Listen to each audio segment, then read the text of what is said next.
preservar el arte a través de la promoción, de la difusión, no solamente físico del telar como el que traigo hoy, sino también acompañado de una conferencia magistral que le permita a la audiencia conocer algo más que este textil.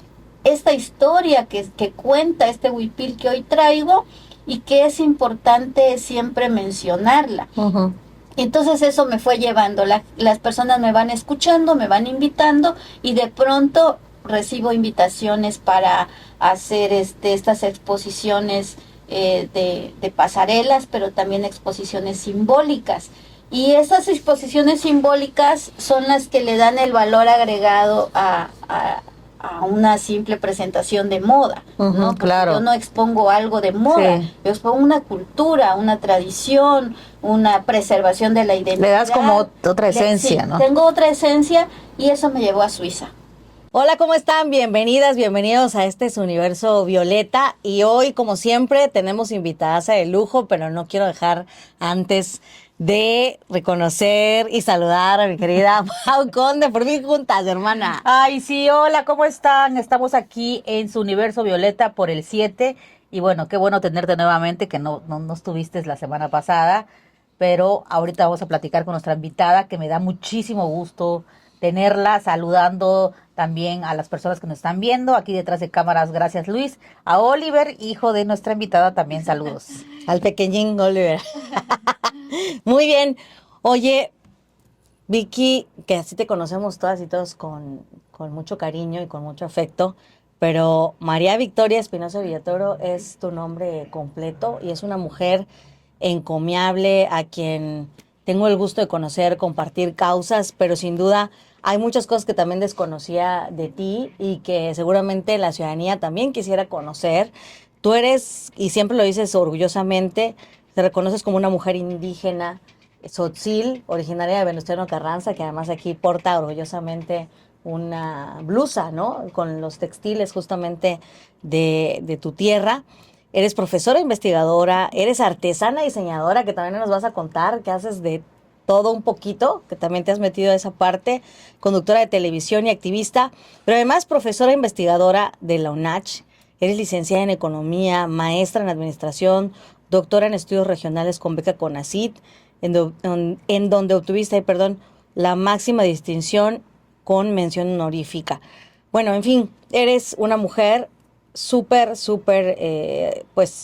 trabajadora, chambeadora y con múltiples reconocimientos y que en el camino, pues tú nos vas a contar. Queremos sobre todo que esto sea una charla entre amigas. No, yo creo que es una mujer brillante, de las académicas más importantes que tiene la UNACH, que tiene Chiapas. Yo siempre se lo he dicho y creo que ella lo sabe, ni siquiera se lo tenemos que decir. De verdad, Vicky, me da mucho gusto que estés acá. Además, parte también de muchas organizaciones, como lo es Repare, como es el Pacto de Sororidad. Justo ahorita detrás de cámara estábamos recordando varias cosas que me alegraron el día. Que a veces uno se va olvidando de algunas cuestiones y dije, wow, ya no me acordaba de esto. Qué bueno, Vicky, bienvenida a Universo Violeta. Muchas gracias, Pau, muchas gracias, Ale, por el espacio en este canal, en este programa, el 7. Siempre cuando me hacen una invitación, trato de acudir al llamado, a la invitación, no dejar pasar el espacio, pero sobre todo con grandes aliadas, grandes amigas que son ustedes, pues es un lujo para mí y para las mujeres también que represento, porque como bien señalaste, Ale, yo soy oriunda de Venustiano Carranza, Chiapas, Totica, así nos dicen en Venustiano Carranza, soy Totic, y pues es un orgullo siempre, en donde quiera que estoy, enaltecer mi tierra natal. Soy de padres hablantes de la lengua tzotzil, y también en los espacios en donde estoy, tratar de siempre enaltecer mi casa universitaria, que es la Universidad Autónoma de Chiapas, en donde tengo el privilegio y pues la verdad de servir a Chiapas, de servir en una causa tan loable como es la educación superior, en donde las mujeres indígenas hacemos incidencia. Justamente esa es una de las líneas de investigación que tengo, es visibilizar a veces desencuentro que que tenemos las mujeres indígenas en este camino a la educación superior. Oye, Vicky, ya entrando en materia, pues tú ya básicamente nos hablaste de dónde eres, tus orígenes con tu papá y tu mamá, pero también quisiera profundizar ahí, pues romper también un esquema, ahora que ya eres también y te asumes feminista, pues seguramente puedes ver tu realidad y tus inicios también con otros ojos. ¿Consideras que tu infancia fue una infancia que generó a esta Vicky que hoy conocemos?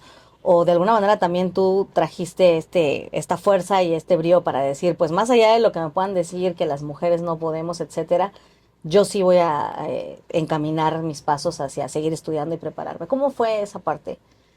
Pues qué interesante recordar, muy pronto tal vez ya ustedes tengan en sus manos parte de este testimonio de vida en un documento, en un libro que Muy he bien. realizado, y en donde justamente pongo estos elementos sobre la mesa, ¿no? Esta Vicky que ahora conocemos fue resultado de dos cosas. Ujú. Una herencia, una herencia de lucha social que fue adquirida por el ejemplo de mis padres, particularmente de mi padre, Santiago Espinosa Hernández, en paz descanse. Hoy justamente no quise desaprovechar esta fecha y este espacio porque hoy cumpliese años mi papá, ¿no? Entonces, él fue un luchador social que enalteció a nivel nacional e internacional la defensa de los pueblos indígenas y posicionó en esos años en el que no valíamos las mujeres como ahora somos visibilizadas, el arte textil, que las mujeres de mi natal Venustiano Carranza fueran precursoras, portadoras de su arte, reconocidas por ellas mismas, y que se visibilizara esta actividad también no solamente desde el punto de vista cultural, sino también económico. Porque justamente yo soy un ejemplo claro de eso. Yo estudié la carrera a partir de esta actividad que me enseñaron mi padre y mi madre. Entonces, fueron esas dos cosas que empezaron con las que yo crecí y empezaron a alimentar lo que ahora soy, la lucha social, que ya la traía mi padre y que yo crecí en la lucha social, dado a que es un municipio con una especificidad sociohistórica muy importante a nivel nacional. Y por otro lado, el arte textil, que también lo heredo de manera familiar. Toda mi familia paterna principalmente se dedican a la artesanía, a la elaboración del telar de cintura y al bordado. Mi hermana, le mando un saludo a Guadalupe Espinosa, que también ella es bordadora. Entonces, todas estas mujeres que también alimentaron esa lucha con las que crecí, pues me heredaron estas dos causas. Y yo dije, bueno, le pongo un sello particular por mi ser mujer, por cómo yo viví, por cómo yo me enfrenté, ¿no? Y sin duda, bueno, creo que toda una familia de talento, ¿no?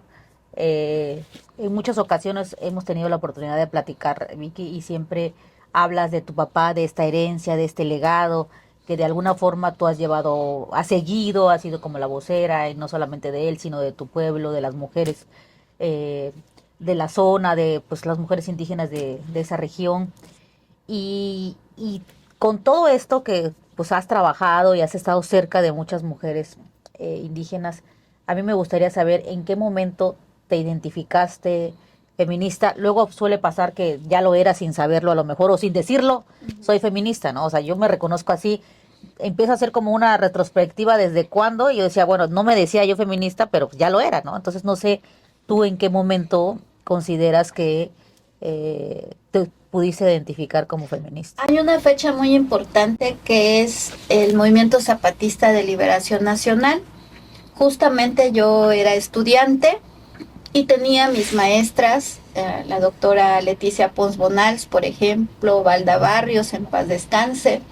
Y bueno, y pues yo estudié en una escuela de ciencias sociales. En ese tiempo es la Facultad de Ciencias Sociales, del Campus 3 de la UNACH, en donde se gestaba también un movimiento antes del 94 y luego después del 94. Entonces yo pienso que a partir de ser universitaria y tener esta socialización de pensamiento epistémico y autocrítico de lo que prevalecía en la sociedad, pues ya me asumí de manera formal, aunque antes ya lo venía haciendo, ya venía trabajando el activismo con las mujeres indígenas a mi corta edad, y yo creo que formalmente fue ahí en la universidad, y posteriormente pues ya al integrarme de manera muy dinámica y activa en las diversas organizaciones ya feministas, ¿no? Porque antes yo estaba en organizaciones campesinas, ¿no? De ese tipo, que son las que han existido en mi tierra natal, y antes del movimiento zapatista, pues yo trabajaba con grupos de mujeres. Después del movimiento zapatista, ya yo me encargo de atender a estos módulos para resarcir un poco el daño, ¿no? hacia las mujeres, y fui encargada justamente de la zona Altos en materia de proyectos en atención a las mujeres, proyectos de todo tipo, artesanales, productivos, agrarios, de todo tipo. Entonces, ¿encargada por quién, perdón? Encargada del módulo de atención, encargada del módulo. ¿En la UNACH o dónde o cómo? No, de la Secretaría de Desarrollo Social, que era donde yo estaba trabajando, ¿no? En ese momento, porque antes pues estaba trabajando en otra área. También he estado siempre involucrada en mis trabajos en instituciones de asuntos indígenas, ¿no? Que es el camino a donde pensábamos en ese momento que las mujeres indígenas o las personas indígenas era donde teníamos cabida, ¿no? Y pues era donde íbamos a buscar trabajo. Oye, Vicky, y hablas pues también de este pasado que tiene que ver con Venustiano Carranza, de este municipio reconocido por su fuerza, por su lucha combativa, y yo te diría también, aunado a esto, como mujer indígena, ¿cómo se vive fuera de, a lo mejor, del municipio, cuando tú ya sales, la discriminación, ¿no? O sea, porque tú también estás rompiendo, pues, muchos techos, o sea, no solo el techo de cristal como mujer académica, que también ese solo hecho ya es disruptivo, ¿no? Porque no hay tantas mujeres académicas reconocidas en Chiapas, o sea, es un ámbito bastante patriarcal. Aquí lo comentamos también con Sandra Aurora. Pero ¿cómo se vive también el otro techo de cristal? Romper el techo de cristal como mujer indígena, ¿no? En donde pareciera que la parte académica tiene que ser, pues, blanca, ¿no? Con un estereotipo, así como casi todo, ¿no? Blanca, heteronormada, en fin, con todos estos prejuicios. ¿Cómo lo viviste? Es complejo, porque yo siempre he dicho que el primer espacio en el que te enfrentas para que tú puedas salir adelante son justamente los paradigmas patriarcales de la familia. Claro, totalmente. En donde dices que tus padres le apuestan al varón y no a las mujeres. Y cuando le apuestan a las mujeres es porque ya te leyeron una cartilla, un pergamino, ¿no? ¿Cómo fue para ti? Cuéntanos eso. O sea, condicionado. ¿Cómo lo viviste? Eso es que las mujeres, en mi caso, te dicen, pues vas a tener novio o te vas a casar. Si te ven con novio, pues ya es una cuestión seria, ¿no?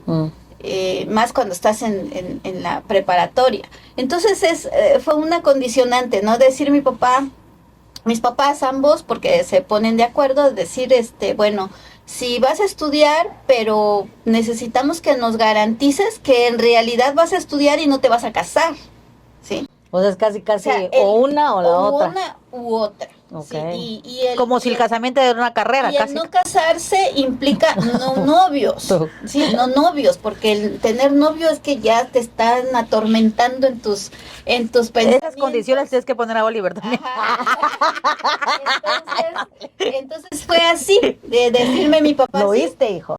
así en una conversación de la comida, de la mesa, a ver, Ujú. hija, pues, Las cartas mira, sobre la no mesa. tenemos dinero, pero si tú quieres estudiar, vamos a hacer el sacrificio, pero queremos una garantía. Pero mira qué visión de tu padre, de alguna forma, o sea, extraordinaria el hecho de decir, porque sobre todo en los pueblos era así que, bueno, hay que darle oportunidad a los hombres, si vamos a gastar nuestro dinero, si vamos a hacer un sacrificio, es para los hombres hijos, porque las mujeres al final se van a casar y las va a mantener el marido. Pero de verdad que tu papá de alguna forma adelantado a sus tiempos, o no sé, con esa perspectiva, en de decir, pues bueno, ¿qué? Visionario. Visionario, dar la oportunidad que estudiaras, pues. Porque si no, Visionario, porque desde antes creo que me puso el ojo, ¿no? Desde antes. Hay una digo, sabía que eras talentosa. Sí, sí, sabía, porque en el arte textil hay una historia en donde sí él vio, o sea, desde muy pequeña yo cómo era, a diferencia de mis hermanos. Entonces siento yo que le invirtió, ¿no? En mí y romper esos esquemas, ¿no? ¿Pasó con tus hermanas o fue particularmente contigo? No, pasó con mis hermanas, todas mis hermanas. ¿Les dijo lo mismo? Les ¿Les dijo leyó lo la mismo. cartilla? Sí, sí, les dijo, pero más hacia mí porque mis hermanas mayores vivieron otra etapa más complicada Claro, más que la que a mí me tocó. O sea, Mm. si la mía fue complicada, la de ellas fue mucho más compleja, ¿no? Pero digamos que ya siendo yo la más chica, mis hermanos también apoyando esta decisión que yo iba a tomar. Y me apoyaron en todo momento para que la hija menor se fuera a la universidad. Y tú sí tenías muy claro esto de, yo sí quiero estudiar, o sea, mi prioridad no es casarme. Digo, porque decía muy bien Paulina, ¿no? O sea, tu papá y tu mamá, ¿no? Reconociéndoles a los dos esta visión de, pues vamos a apostarle a las mujeres, rompiendo ya el paradigma, pero también, ¿cómo lo viviste tú? ¿Cómo fue esto de decir, no están mis planes? O sea, mi prioridad es estudiar. ¿Cómo llegaste a esa conclusión? Yo tenía una meta muy clara, y he tenido una meta muy clara desde muy chica. ¿Cuál es la meta clara? Que yo veía a mi mamá y a mi papá cómo trabajaban, cómo vivían, cómo buscaban el sustento para los 8 hijos que éramos en total. Y veía, ¿no? Como mi mamá se esforzaba muchísimo, mi papá también. Entonces, si yo tenía la oportunidad de estudiar y tener una vida más holgada que la que ellos tuvieron, pues la única manera era estudiando, ¿sí? ¿Por qué? Porque si te ven en el pueblo, si te ven en la comunidad, pues lo que hay ahí es novio y no hay más, no hay crecimiento. Entonces, iba a ser presa fácil tal vez, ¿no? Iba a ser presa fácil. Entonces, pero hoy la historia sería distinta. Sí, y yo tenía claridad, ¿no? Yo sí quería estudiar. Pero además rompiste un techo de cristal importante, yo quiero pensar, de las mujeres de tu pueblo, que normalmente tenían hijas o hijos a los 15, a los 17, 18, 20 quizá, y tú... Tu primer hijo lo tuviste tu único hijo lo tuviste a los 30 años, ¿no? Sí, vive uno una presión familiar, comunitaria, porque ya eres la quedada. Lo cual eso no está bien, chicos, No chicas. está bien.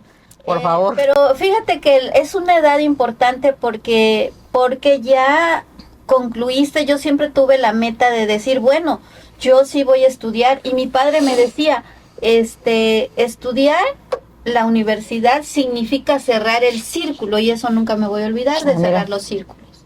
¿Y qué significaba para mi papá y mi mamá cerrar el círculo? Tu título. O sea, yo no quiero que vayas a la universidad y pasé en la universidad, no, yo quiero título Claro. en mano. Y de una vez tú, antes Tu entregaban cédula. tu cédula profesional, pero me conformo con que el título, ¿no? Y ya la cédula, pues ya lo buscas después, pero el título es el título, ¿no? No quiero que digan, es que es pasante de la... No, yo quiero que digan, es licenciada en economía. Wow. Entonces, yo tenía claro eso, el cerrar el círculo. De tal manera que terminé la carrera. Durante la carrera, empecé trabajando los proyectos y y todo lo que me dejaban de tarea, de proyectos, lo aprovechaba para una investigación, ¿no? Y yo decía, es que de aquí yo me voy a titular, yo no voy a hacer más que esto. Entonces yo tenía claridad qué era lo que quería hacer, y a diferencia de muchos compañeros que van a la universidad y no tienen idea en qué van a trabajar, qué van a hacer para la tesis, es más, no quieren hacer la tesis, y yo les aconsejo que hagan la tesis, ¿no? Yo sí tenía esa claridad, sabía que quería trabajar, sabía cómo encauzar, no tenía las bases teóricas, pero sabía para dónde, ¿no? Y eso me ayudó mucho, porque aún yo teniendo la oportunidad de titularme por promedio, yo no lo hice. Yo decidí aprender algo más, y yo decía, yo quiero aprender algo más, y si estando dentro de la universidad me lo da, pues Claro. lo aprovecho. O sea, a mí no me interesaba tanto el promedio, porque yo decía, bueno, pues sí tengo un promedio, pero allá afuera, o sea, ¿qué aprendí? ¿No? Entonces yo dije, bueno, hago la tesis. Hice la tesis. ¿En qué fue tu tesis? La tesis fue sobre en ese momento del 94 se hablaba del tema de la privatización de las paraestatales. Entonces yo ubiqué mi trabajo de tesis en la desincorporación de la industria azucarera, que era el fenómeno que se estaba dando en ese momento, y que en Venustiano Carranza Claro, por tenemos las cañas. un ingenio azucarero, ¿no? Entonces tenía mucha vinculación a mi paso. Me gusta siempre platicar con la gente en el camino, me bajaba, observaba, me gusta, ¿no? Me gustaba todo, hasta la fecha, ¿no? Entonces tenía claridad que se estaba dando leía, me ha gustado mucho leer, entonces leía cualquier cosa de la política, de la Constitución, lo que se estaba dando en ese momento. No había televisión, no había teléfono. Entonces, ¿qué leíamos? Pues los libros. Los que leía mi papá, los leía. Porque mi papá aprendió a leer y escribir con la Constitución política. Entonces, lo que él leía, y él leía pura política. Leía cultura. Era una persona muy, muy culta, muy leída. Oye, Vicky, platícanos antes de que nos estemos, ya nos faltan unos minutos, pero me gustaría que nos platicaras el trabajo que has hecho en el tema de los textiles, que he tenido la oportunidad de ir a varios eventos tuyos organizados, donde pues hay un desfile con diferentes chicas con los textiles que ahora son como estilizados también de la región. Has sido muy impulsora, o una gran impulsora de los textiles de tu pueblo, de esa región. Entonces, cuéntanos un poco de eso. Bueno, en esa experiencia ha sucedido cosas muy importantes, porque hay cosas sí que yo no me visualizaba. Sí me visualizaba en siempre apoyar a las mujeres hacia ahora lo que se denomina el empoderamiento económico, pero no me visualizaba haciendo pasarelas, En la artisteada, ¿no? No me visualizaba, definitivamente no me visualizaba ahí, pero el camino me fue poniendo en esos espacios, porque una de las líneas de investigación también es justamente el empoderamiento económico y la autonomía económica de las mujeres indígenas a través del arte textil, y preservar la cultura, ¿no? Porque más allá de la comercialización, sí, yo trato de preservar la cultura y la herencia ancestral. Entonces estos caminos, tanto de la línea de investigación en la universidad como de la vida cotidiana, que es en donde crecí, fueron alineando un vasto conocimiento, y como les decía, me ha gustado muchísimo leer. Conservo uno de los libros muy importantes de Rus, en donde habla de la antigua ciudad de Copanaguastla, del antiguo pueblo de San Bartolomé de los Llanos. Entonces, toda esa dinámica en la que se desenvuelve la actividad textil a través de una mirada en la época mesoamericana, ha hecho que en todas mis intervenciones que hago en las líneas académicas le pongo el ingrediente además de lo que he estudiado, y entonces voy a preservar el arte a través de la promoción, de la difusión, no solamente físico del telar como el que traigo hoy, sino también acompañado de una conferencia magistral que le permita a la audiencia conocer algo más que este textil. Esta historia que cuenta este huipil que hoy traigo, y que es importante siempre mencionarla. Ujú. Entonces eso me fue llevando, las personas me van escuchando, me van invitando y de pronto recibo invitaciones para hacer estas exposiciones de pasarelas, pero también exposiciones simbólicas. Y esas exposiciones simbólicas son las que le dan el valor agregado a una simple presentación de moda, Ujú, ¿no? Porque claro. yo no expongo algo de moda, Sí. yo expongo una cultura, una tradición, una preservación de la identidad. Le das como otra esencia, Sí, ¿no? tengo otra esencia y eso me llevó a Suiza.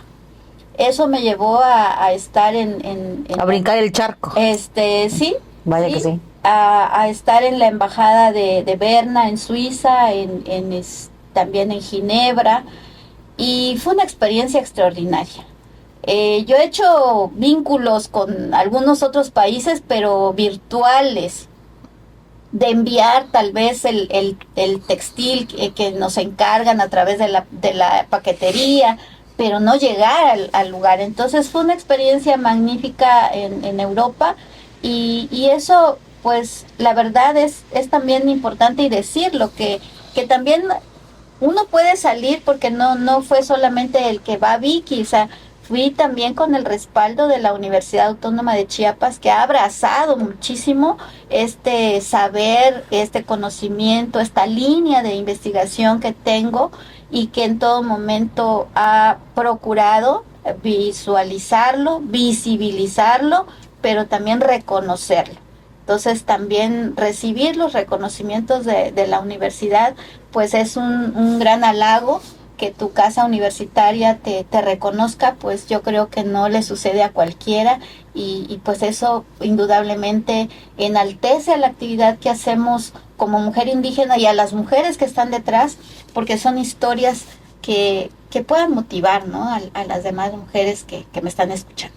Y ya para cerrar, la verdad es que nos podríamos aventar otro poco más del programa, pero te hacía la pregunta hace ratito, ¿cómo lo viviste? ¿Crees que ya se avanzó en términos de las mujeres indígenas, particularmente en la academia? O sea, brevemente, ¿cómo lo viviste tú y cómo crees que hoy ya son las circunstancias para ustedes? Se vivió la discriminación, se sigue viviendo la discriminación y muy particularmente en el ámbito académico e intelectual.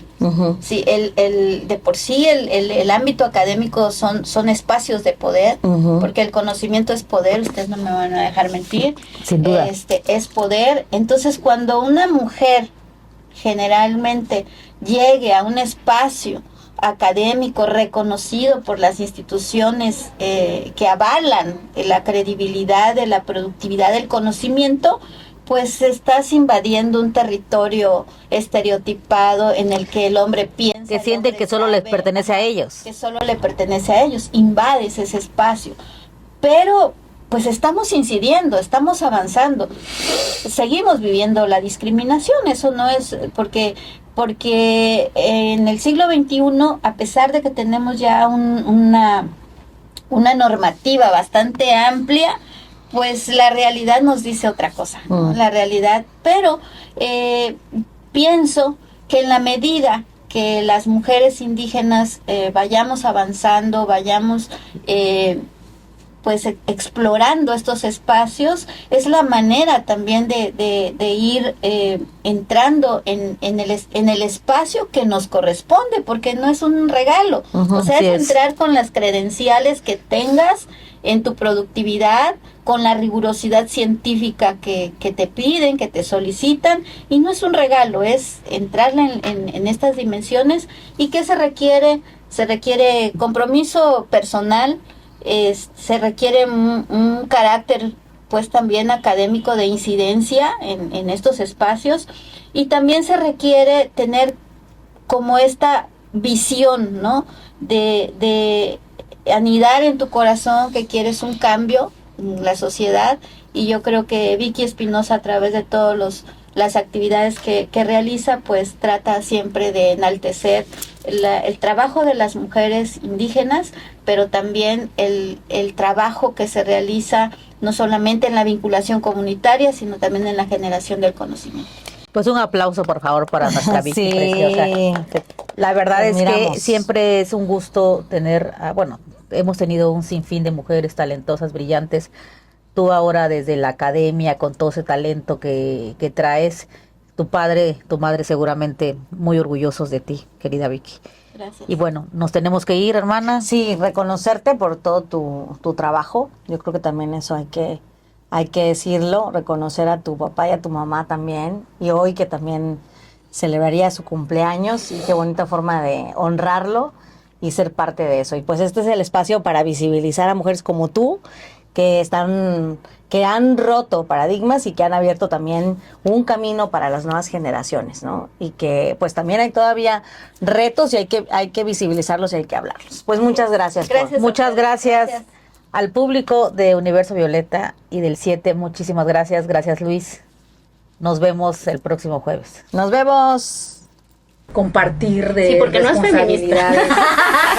No solo en las instituciones como la Fiscalía, la UTER, se va a poner buenísimo en cada programa. Y que las mujeres tenemos derecho a vivir libres de violencia.